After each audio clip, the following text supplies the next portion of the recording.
Hey, this is Steve Zook. Welcome back to Polk Zoo channel. Appreciate you tuning in. And as usual, always some new ideas to think about and work on with your guitar playing. So right now I'm going to talk about some warm-up exercises. Like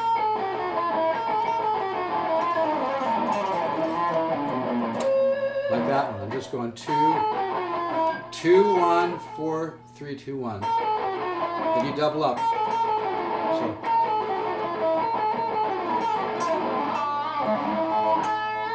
You can throw those in with pentatonic ideas, you know, but it's a good way just to kind of warm up.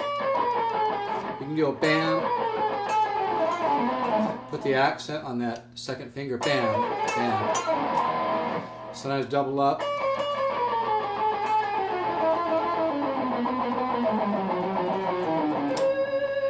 That's a good warm up, and when you warm up, you should do it really slow. With that accent, bam.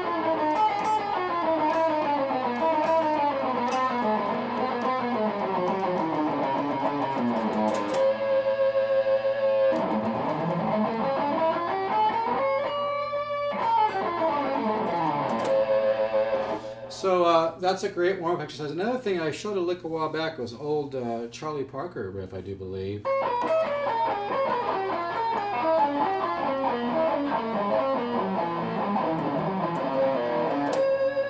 And that's based on the half-step, whole-step scale, the diminished.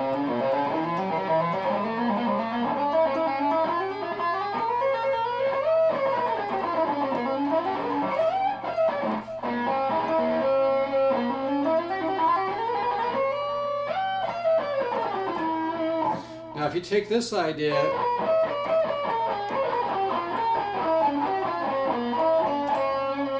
and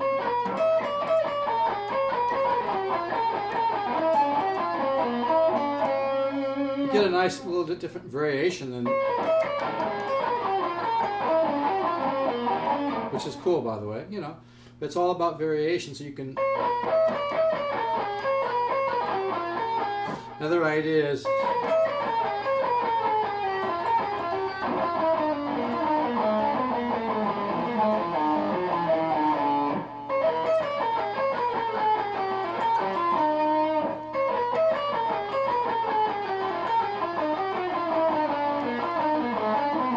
things like that, right? Another thing I like to work on is just patterns, and it might seem boring when you're working on them, but eventually they'll pop out and you're playing, and you'll be really happy that you got that programmed into your head and it's kind of had the unconscious release. Patterns like this. It's almost like a single paradiddle, double paradiddle on drums, but it's. I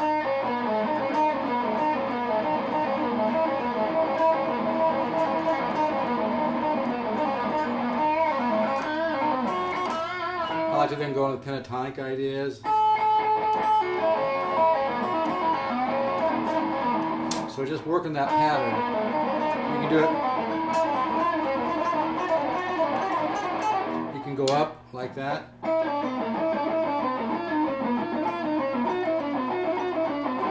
Vary that with.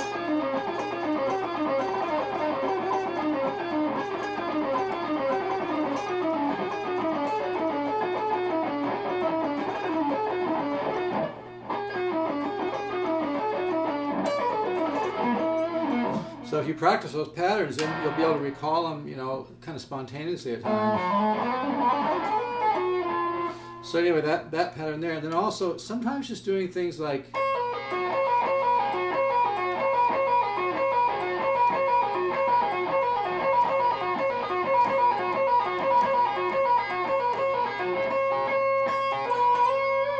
repetition is part of the process of practicing, and the repetitious practice will give you that fluidity later on. So what might seem a little unmusical and boring when you practice it can actually be just the opposite when it actually, you know, you encounter that in a playing situation, okay?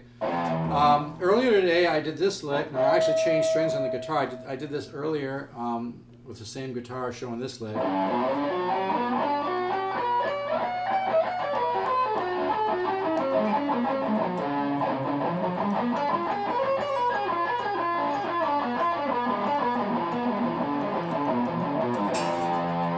I've changed strings on this guitar, and boy, I like it a lot better, I'll tell you.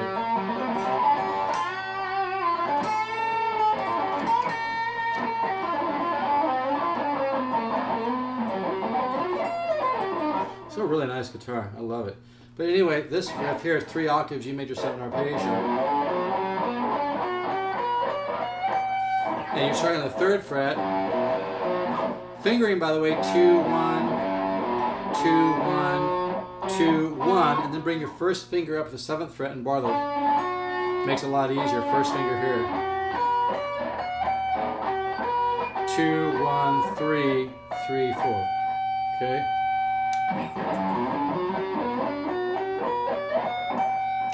So you get a 3 octave G major 7 arpeggio.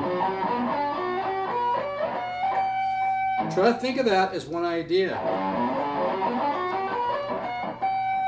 Here how that's very hard to explain, but it's a phrasing thing. You know, you can play something to make it kind of sound disjointed, and I think that's part of learning to play, you know, more musically and play like you think, is to think of something as one whole, you know, idea, one whole phrase. And try to imagine your technique completely going through that idea to the very end. So that's just an idea. So this leg, second part, which is cool because it has some major 7 arpeggios. And it also has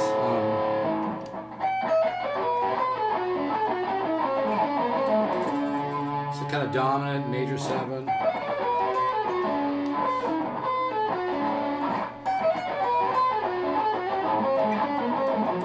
When you find something like that, practice it in other areas of your guitar.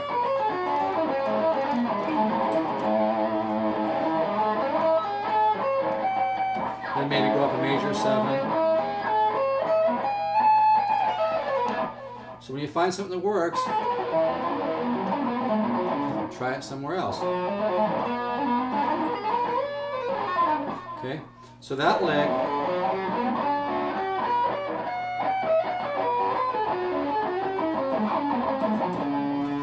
Here it kind of goes into kind of a flat 9 kind of a sound. So it kind of has that chord flavor.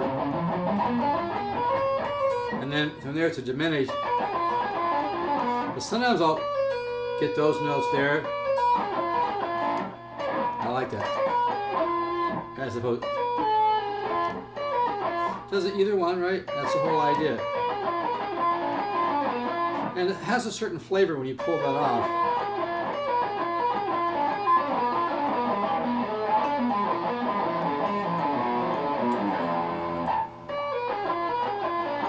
Double up.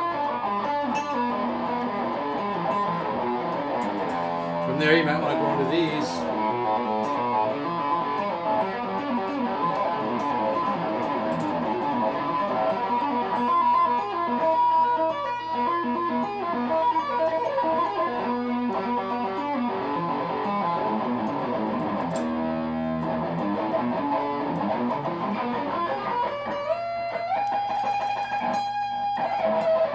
Anyway, so I have to kind of cut these short because it takes a long time for this stuff to download. So I just wanted you to hear this guitar with the newer strings on it, and also work on this idea. So it's,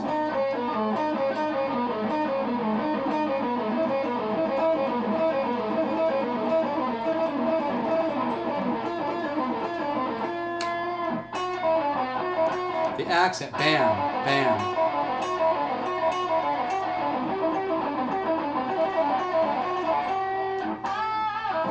You know, I kind of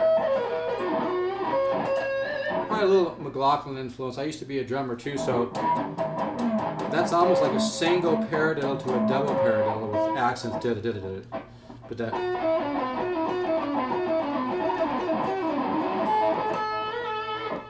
You want to just practice those kind of ideas. It's just about what I'm saying is when you practice specific sequences, even if they don't seem real musical, they don't seem. It's not always about just like, hey dude, I'm going to play. Little joke there, but you know what I mean? In other words, have, you know, like Paco de Lucia said, it's 99% perspiration, 1% inspiration. You know, I really believe in the unconscious release, but you have to have the disciplined practice. So what I'm suggesting is when you work on like pentatonic ideas, practice patterns like that, you know, specific because then it trains your brain how to fire that, okay? Like when I'm working harmonic minor ideas.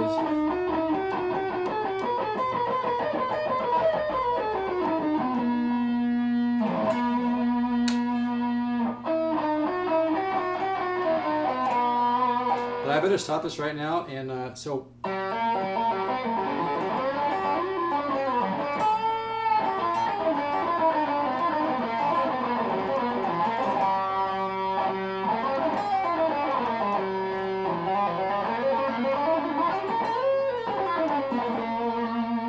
So I'll catch you in the next video. Thanks. And this is for sale, by the way, $350. Really nice guitar. I like it. But I gotta make these a little short because boy, it takes it forever for this stuff to download. But yeah, this is a really beautiful Les Paul. If you could use a great guitar. See if I can get a little more.